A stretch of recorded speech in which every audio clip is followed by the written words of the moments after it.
समुद्र के बीचों बीच एक ऐसा द्वीप था जो किसी नक्शे पर नहीं था, लेकिन चार दोस्त उसे ढूंढ लेते हैं।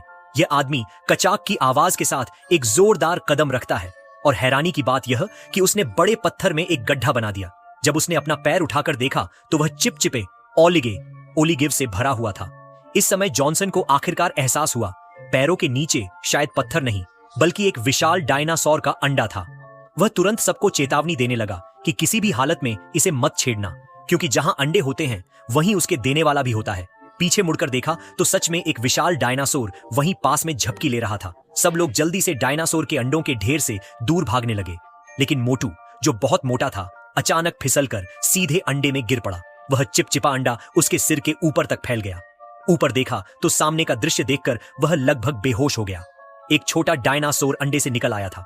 उसके बाहर निकलते ही जोरदार धमाका हुआ, जिससे सोता हुआ डायनासोर पिता जाग गया।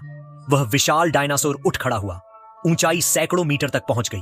सब लोग जान बचाने के लिए भागने लगे, पर 2 पैरों वाले इंसान 4 पैरों वाले डायनासोर से कैसे तेज भाग सकते थे।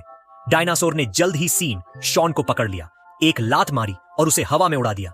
फिर अपना बड़ा सा मुंह खोलकर लगभग उसे निगल ही गया। तभी जॉनसन ने हाथ में पकड़ी मोमबत्ती जलाई। सोचा शायद डायनासोर डर जाएगा, पर डायनासोर ने एक ही बार में मोमबत्ती निगल ली। जॉनसन डर के मारे सन्न रह गया।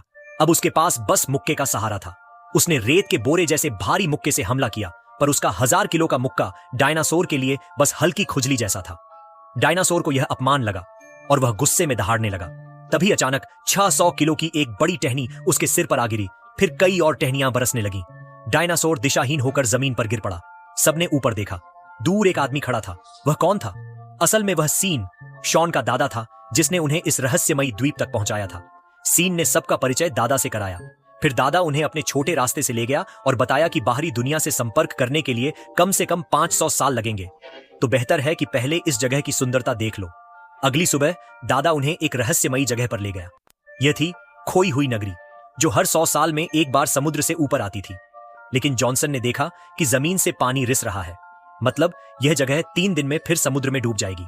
दादा ने कहा, यहां से निकलने का एकमात्र तरीका कैप्टन नीमो की पनडुब्बी खोजना है। वे कैप्टन की विश्राम गुफा में पहुंचे, लेकिन प्रवेश बहुत संकरा था। सिर्फ क्लास ब्यूटी शियाओ हुआ ही अंदर जा सकी। वह अंदर पहुंची तो देखा कुर्सी पर कैप्टन की हड्डियां थीं।